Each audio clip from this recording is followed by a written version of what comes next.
గుంటూరు జిల్లా పొన్నూరులోని వైఎస్ఆర్ కాంగ్రెస్ పార్టీ నేత షేక్ సుల్తాన్ నివాసంలో ఆయన మాట్లాడారు. 2019 ఎన్నికల్లో చివరి రోజుల్లో వైఎస్ఆర్ కాంగ్రెస్ పార్టీ అధినేత వైఎస్ జగన్మోహన్ రెడ్డి కొన్ని సమీకరణాల నేపథ్యంలో తనకు టికెట్ కేటాయించలేదని, కిలారి వెంకట్రావుకు టికెట్ కేటాయించారన్నారు. అయినప్పటికీ తెలుగుదేశం పార్టీ ప్రభుత్వాన్ని ఓడించాలని లక్ష్యంతో కార్యకర్తలు, అభిమానులు సమిష్టిగా కృషి చేసి గెలిపించడం జరిగిందన్నారు. అయినప్పటికీ ఎమ్మెల్యే కిలారి వెంకటరోసయ్య పొన్నూరులో ఉండగా తాను పొన్నూరు రావడం మంచి పరిణామం కాదని భావించి పొన్నూరు నియోజకవర్గంలో పర్యటించలేదన్నారు. ఎన్నికల అనంతరం ఎమ్మెల్యే కిలారి వెంకటరోసయ్య తమను పట్టించుకోవడం లేదని వైఎస్ఆర్ కాంగ్రెస్ పార్టీ శ్రేణులు పలుమార్లు తన దృష్టికి తీసుకువచ్చారని రావి వెంకటరమణ తెలియజేశారు.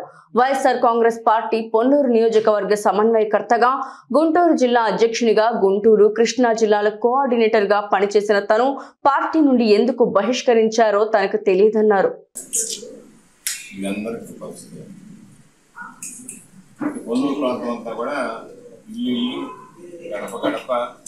అనేక సందర్భాల్లో సమస్యల గురించి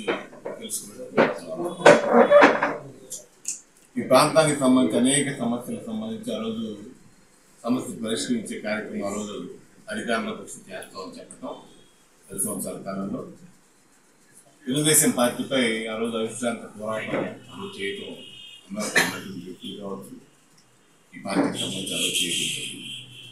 ఈరోజు ఆ రోజు శాసనసభ్యులుగా జగన్మోహన్ రెడ్డి గారు నాకు అవకాశం 2019 చివరిలో నోటిఫికేషన్ సమయంలో అభ్యర్థిగా ప్రకటించకపోవడం, నోటిఫికేషన్ ఇచ్చిన తర్వాత ఆపి కిలారి రోసీకి శాసనసభ్యులుగా అభ్యర్థిత్వాన్ని పరిశీలించే కార్యక్రమం అతనికి యూనిఫామ్ ఇవ్వడం జరిగింది.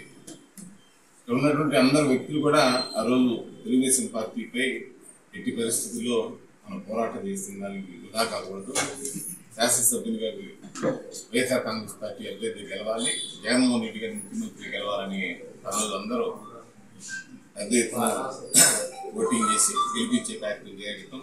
అందులో భాగంగానే పొన్నూరు శాసనసభ్యులు గెలవడం జరిగింది. గెలిచిన 5 సంవత్సరాల కాలంలో ఎన్నో సమస్యలు పరిష్కారం అవుతాయి. పార్టీ కార్యకర్తలకి వారి ప్రాంతాల్లో గౌరవం పెరుగుతుంది.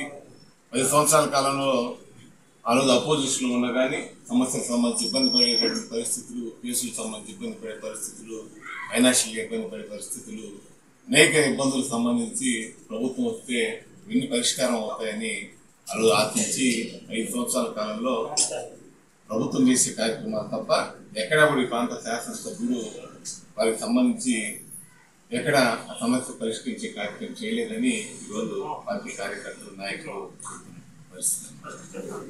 5 సంవత్సరాల కాలంలో ఎక్కడ కూడా నేను నాకు 10 సంవత్సరాల పైకి ఈ ప్రాంతాలకు సంబంధించి పూర్తిగా టచ్ ఉన్నప్పటికీ నేను రాలేదు. 5 సంవత్సరాల కాలంలో ఎక్కడ కూడా పార్టీలో ఉండి శాసనసభ్యుడిగా ఒక వేరే వ్యక్తి ఉంటే మనం మధ్యలో ఇంటర్ఫేర్ అయ్యి వాళ్ళకి సంబంధించి ఇబ్బంది పెట్టే కార్యక్రమం ఉంటుందని, గ్రూపులు చేసే కార్యక్రమం ఉంటుందని ఎక్కడ ఇన్వాల్వ్ కాదు, ఎక్కడ ఇన్వాల్వ్ కాలేదు.